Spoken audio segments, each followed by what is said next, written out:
Hello everybody, this is Don1, and you are watching the introduction video to my Fire Emblem 11 Merciless Mode 0% Girls playthrough. I will be joined in this endeavor by my good friend and co-commentator Mekkah. Hey guys.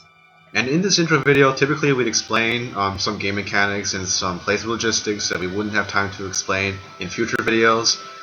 However, most of you will probably be familiar with the Fire Emblem 6 playthrough, in which I also had an introduction video. And in that one, we covered most of the same things that we're going to cover here. So in the interest of time, I would advise you to go rewatch that video, or watch it if you haven't already. And the rest of the time that we're going to spend here is going to be dedicated to Fire Emblem 11 specific mechanics. Yeah, we're going to be playing Fire Emblem 11 or Shadow Dragon, which is a remake of the original Fire Emblem for NES. We've done a game featuring Roy, so it's only fair that we now do a game featuring Mark. It's a very faithful remake, but it has some differences that we're going to be elaborating on. And one of these is 5 degrees of hard mode difficulty. The original only had one difficulty mode, I guess, and this one has a normal mode and then 5 different hard modes, and we're going to be doing the hardest one of them, also known as Merciless Mode, and 0% growth, of course. And it's probably the most difficult games in the series, at least at the point that it was released. Because the enemy stats compared to the normal mode are just ridiculously high, and so are the weapon ranks, and you'll see why that in particular is more important later. So I personally think this is a great game, but if you were to ask the average Fire Emblem player, most of them will probably rank it lower or near the bottom on their list of preferred Fire Emblem games. And the main reason for this is because in the eyes of many players, at least especially compared to its predecessors like Fire Emblem 10, Fire Emblem 11 featured a regression of many components of the game, such as a removal of mechanics and a scarcity of dialogue. But to be fair, it also introduced several mechanics that have returned in every recent iteration of the series since.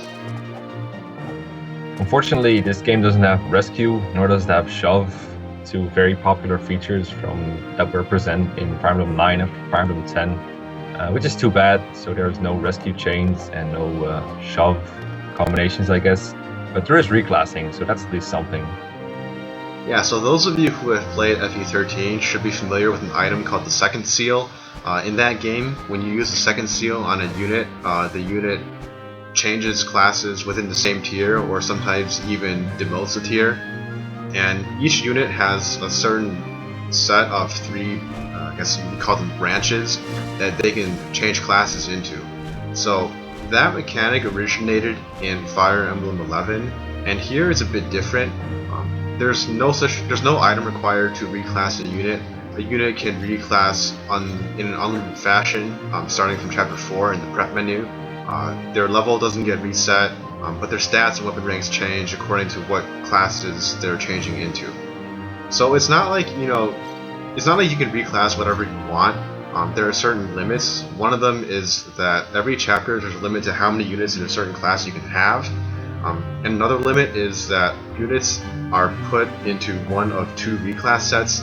Male units are put into these sets based on their starting class, and female units only have access to 1 set. So something that did return in this game that wasn't in the original, but it was in some other installments of Fire Emblem, is forging. And forging means you change a weapon's properties to make it stronger or more accurate, that kind of stuff. In Fire Emblem 9 and 10, you had a set of weapons available to forge, and you just purchased a forged weapon. This game is different in that you forge an already existing weapon from your inventory and give it boosts. And this is great because it means there's almost no limit to what you can forge and what you want to put on it. You can put up to 10 might on a weapon, for example, which is ridiculous, and you can also forge effective weapons. And if you forge some extra might on, for example, Rider's Bane, that means it gets 3 extra might against the mounted unit. So that's pretty strong, and it lets you get a lot of wanted KOs that you wouldn't get otherwise, and that's a very efficient use of your weapons and very important in 0% growth. The weapon triangle is a fixture in the Fire Emblem franchise, but it should be pointed out that it didn't exist in the original game. And in this iteration of the weapon triangle, it's a bit different from previous iterations in that the penalties or bonuses, depending on whether you have a disadvantage or an advantage, are not static. They differ based upon the participating combatants' weapon ranks. So it's not like, you know, you always have +1 might and +15 hit or +10 hit. It actually differs, and we're not really going to explain how they differ because it's a little convoluted. And one other thing to keep in mind that's weapon rank related is that in Fire Emblem 7 and Fire Emblem 8, there were weapon rank bonuses when a unit reached S rank in a certain weapon type. Those bonuses were +5 hit and +5 critical. In this game, it's a bit more complex. You now have stratified weapon rank bonuses. C rank, B rank, and A rank all feature either +1 might or +5 hit depending on the weapon type in question. And if a unit goes into combat at weapon triangle disadvantage, he temporarily loses those weapon rank bonuses, and because the enemies in this game have A ranks in all of the weapon types on the hardest difficulty, it's occasionally important to try to get weapon triangle advantage so that they lose, you know, their extra +2 attack or their +15 hit from the weapon rank bonuses. So one reason this game is not very popular with fans is its weird gain requirements. The gains weren't in the original, but in this one, the gain requirements are like, you need 15 or less units alive or something like that, which is a very strange requirement for a Fire Emblem game. In previous games, they're usually like something like beat the chapter in 20 turns or less.